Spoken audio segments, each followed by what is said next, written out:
खुलुमबाय आं सिबिरानि ब्रह्म गोजोन फुंबिलिनि बयनिसिमबो गाहाम हामलायनायखौ जासिहरनाय थाबाय आसा खालामो नोंथांमोना गासिबो मोजाङैनो दङ नोंथांमोननि थाखाय आं गोदान मोनसे भिडिअ लानानै फैबावबाय अन्नानै भिडिअखौ जोबजासिम नायलांदो गोजोनथाव खौरां बिटिसिनि बाथौ सिबियारि मावख'गिरिफोरनि थाखाय मोनसे गोजोनथाव खौरां बिटिसिनिफ्राय 18निफ्राय 20 जानुवारिसिमखौ स्पेशल केजुएल लिभ महरै फोसावदों बडोलेण्ड टेरिटरियेल काउन्सिल बिटिसिनिफ्राय गांसे नटिफिकेशन फोसावनायनि गेजेरजों बेखौ मिथिहोदों बिटिसि सेक्रेटारियेट आरो बिटिसिनि सिङाव मावनाय मावख'गिरिफोर जाय बाथौ धोरोमनि सिबियारि बिथांमोनहा 18निफ्राय 20 जानुवारिसिमाव स्पेशल केजुएल लिभ मोननो हागोन सनितपुरनि थेलामारायाव खुंजानो गोनां दुलाराय बाथौ गौथुमनि 13थि बोसोरारि कनफारेन्सखौ लोब्बा लाखिनानैनो बे स्पेशल केजुएल लिभखौ फोसावनाय जादों जों बयबो मिथिगौ गुवाहाटियाव मानसि बुथारनाय लुथिनाय बायदि जाथायफ्रा मोनफ्रोमबो सेकेन्डआव खना खनला गासैयावबो जाबाय थायो नाथाय बे खेबाव गोरलै उन्दै गथ'साफोरखौ बुथारदों जाय जाथाया सोंखारि जाथाव बुरलुंबुथुरनि साखाथियाव थानाय लासित घाटआव सानै गोरलै गथ'नि गोथै देहा मोनदों 5 आरो 6 दाननि गोरलै गथ'खौ फबनानै दोननाय हालोदाव बोखांनो हादों हा सिङाव फबनानै दोननाय गोरलै गथ'साफोरनि अंग'आ बायजोआव ओंखारनानै थानायखौ माखासे सुबुंफ्रा नुस'नानै बरलुमुख पुलिसनो खौरां हरदोंमोन बेनि उनाव बरलुमुख पुलिसा नुजाथि फैनानै गोथै देहाखौ बोखांनायनि हाबाखौ मावफैदों सोरबा सुबुङा गावसोरनि दागोखौ दोनखोमानो थाखाय बे इनाय खामानिखौ मावनायनि सन्देह खालामदों सुबुंफोरा नाथाय उन्दै गथ'साफोरा मा दाय मावदोंमोन बेयो मोनसे सोंखारि जाथाव जाथाय जाय उन्दै गोरलै गथ'साफोरा बे बुहुमाव फैदोंल' आरो दासिमबो रावखौबो सिनायाखै आरो मिथियाखै बेबायदि उन्दै गथ'साफोरा सोरनि सुथुर जानो गोनां जाखो मानि जाहोनाव उन्दै गथ'साफोरखौ बेबायदि बुथारखो बेफोर गासैखौ मिथिनो थाखाय बरलुमुख पुलिसा संदाननाय हाबाखौ मावगासिनो दं होननानैबो मिथिहोदों आइजोफोरखौ लाखपति खालामनो रायजो सोरखारनि थांखि आइजोफोरखौ लाखपति खालामनायनि थांखिजों मुख्यमन्त्री महिला उद्यमिता बिथांखि बेखेवदों गिबि मन्त्री डक्टर हेमन्त बिश्व शर्मा बिथाङा खौरांगिरि मेल खुंनानै बे बिथांखिनि सोमोन्दै मिथिहोदों आरो बे बिथांखिनि गेजेरजों माबोरै रां मोननो हागोन बेखौबो फोरमायथिदों रायजोनि गासै 39 लाख आइजोफोरखौ लाखपति खालामनायनि थांखि 39 लाख आइजोफोरनि मादाव 7 लाख आइजोफोरानो लाखपति जाखाबाय होननानैबो फोरमायथिदों बिथांमोना बोसोरसेयाव 1 लाख रां आरजिनो हायो होननानै फोरमायथिदों गिबियाव गामिनि सेल्फ हेल्प ग्रुपनि आइजोफोरनि थाखायनो बे बिथांखिखौ लाबोनाय जादों मोनथाम खोलोबाव गासै 35,000 रां होनाय जागोन होननानैबो फोरमायथिदों आइजोफोरा सेल्फ हेल्प ग्रुप हिसाबै जयै फालांगि मावनोबो हागोन आरो सोरबा गोसो दंब्ला हारसिङै फालांगि मावनानैबो दिन्थिनो हागोन नाथाय मा फालांगिखौ आइजोफोरा मावगोन बेनि फारिलाइखौ सोरखारनि फारसेनिफ्रायनो होगोन आइजोफोरा खालि सायख'नोल' नांगोन होननानै फोरमायथिदों आइजोफोरा बिजनेस प्लान जमा होनायजों लोगोसे फर्म फिलआप खालामनानैल' जमाखौ होनो नांगोन आरो बे फर्मखौ गावगाबागाव गामिनि गाव पन्चायतआव मोननो हागोन होननानैबो फोरमायथिदों 18निफ्राय 25 जानुवारिनि गेजेराव गुबुन गाव पन्चायतआव फर्मखौ मोननो हागोन नाथाय सानसेल' फर्मखौ होनाय जागोन आरो बे फर्मखौ माब्ला जमा होनो नांगोन बेखौबो उननि समाव मिथिहोगोन होननानैबो फोरमायथिदों गिबि मन्थ्रि बिथाङा बेनि अनगायैबो मुख्यमन्त्री महिला उद्यमिता बिथांखिनि गेजेरजों रां मोननो थाखाय माखासे कन्डिशनफोर होदों जेरै सेथियाव दङ जेनेरेल आरो ओबिसिनिया साथामनि गोबां फिसा थानो मोननाय नङा नाथाय ओबिसिब्लाबो मरान मटाक सा जनगोष्ठीनिब्ला 4सिम फिसाखौ खांनो मोनगोन एससि एसटिनियाबो 4नि बारा गथ' थानो मोननाय नङा नैथियाव दङ फिसाजो थायोब्ला फरायसालियाव मुं थिसनथारनाय जानो नांगोन आरो जुदि फरायसालियाव थांनायनि सम जाथ'वाखैबा आन्डारटेकिं लिरनानै होनो नांगोन आरो थामथियाव दङ जायफोरना 2 बा 3 फिसा जाखाबाय बिथांमोनहाबो 4 गथ' लाला होनानै लिरनानै होनो नांगोन बेफोर गासैखौबो फर्म फिलआपजों लोगोसे होफानो नांगोन सोरखारनि फारसेनिफ्राय गिबि बोसोराव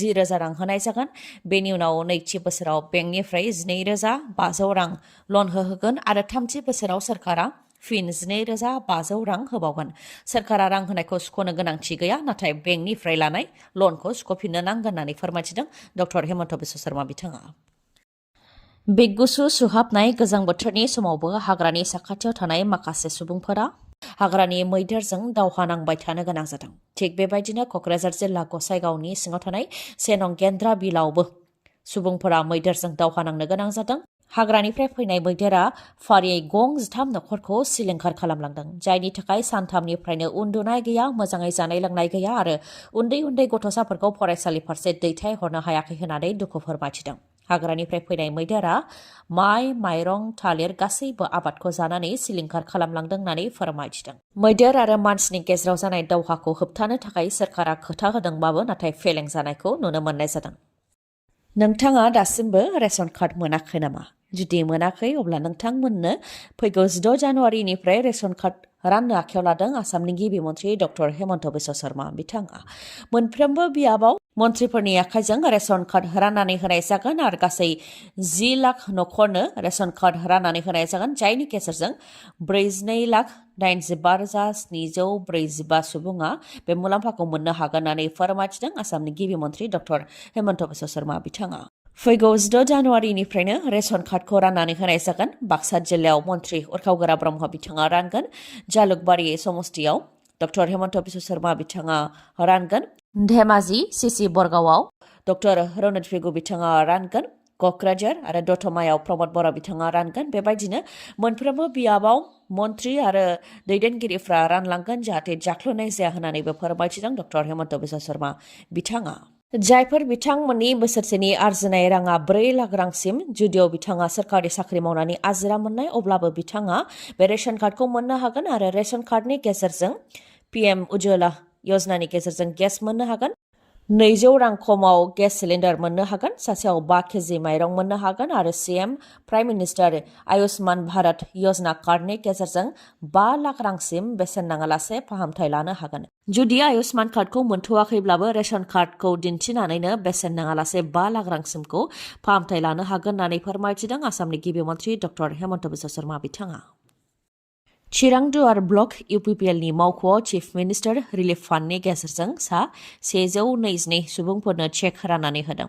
MLA जयन्त बसुमतारी बिथाङा गावनि आखाइजोंनो चेक राननानै होदों, जेराव सा 76 फरायसाफोरनो 5,000 रां राननानै होदों। फरायसाफ्रा जाहाथे मुं थिसननाय आरो बिजाब बायनायाव मदद मोननो हायो, बेनि थाखायनो फरायसाफोरनो 5,000 राङै राननानै होनाय जादों होननानै फोरमायथिदों। बेनि अनगायैबो सा 46 बेरामिफोरनोबो 8,000 रांनि चेक राननानै होनाय जादों, जाहाथे बिथांमोनहा गावसोरनि बेमार आजारखौ फाहामनानै लानो हायो, बेनि थाखायनो रांखौ होनाय जादों होननानै फोरमायथिदों। लोगोसे बिथाङा फोरमायथिबावदों दि थांनाय बोसोराव बेरामिफोरनो 10,000 रांनि चेक राननानै होनाय जादोंमोन, नाथाय देग्लाय एसे खम 8,000 रांनि चेक राननानै होनाय जादों, मानोना रांखौ खेल महरान आरो संस्कृति महासंग्राम खुंनायाव बाहायजादों होननानै फोरमायथिदों बिथाङा। लोगोसेनो फरायसाफोर आरो बेरामिफोरनो राङारि अनसुंथाइ होनायखौ लानानै गिबि मन्थ्रि डक्टर हेमन्त बिश्व शर्मानिसिमबो साबायखर बावहरदों MLA जयन्त बसुमतारी बिथाङा। डिस्ट्रिक्ट एडमिनिस्ट्रेशन आरो PNRDनि बानजायनायाव आसामनि दाब दाब जायगायाव असमी मागो दमासि मेला फोरबो खुंफुंदों।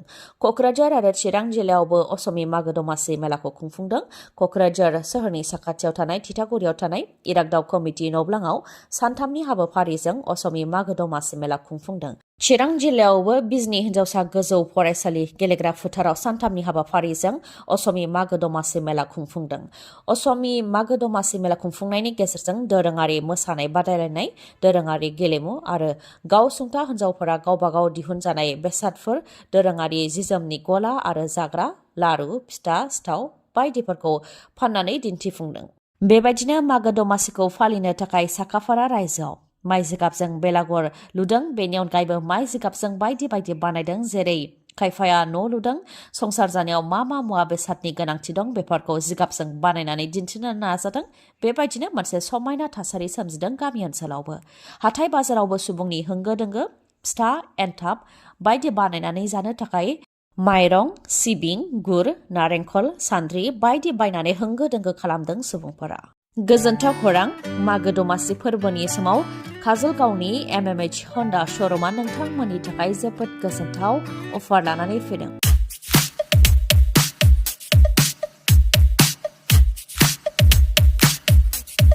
हन्डा SP 160 सीसी मटर साइकेलखौ नोंथांमोनहा 7,999 रां डाउन पेमेन्ट होग्रोनानैनो बायनो हागोन।